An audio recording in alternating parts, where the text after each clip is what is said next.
Hi everyone, welcome back to David's tutorial, and in this video let me show you how to download and install the REPO game. Hi everyone. So in order to have a code in your Steam for the Repo app, so you want to go into this website right here. You can do it also on your mobile devices. So it's called mobilecoupons.com and you want to search in your game.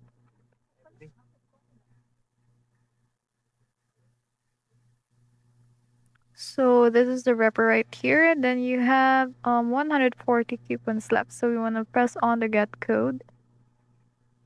Then you will show this show coupon code. You want to press on that one.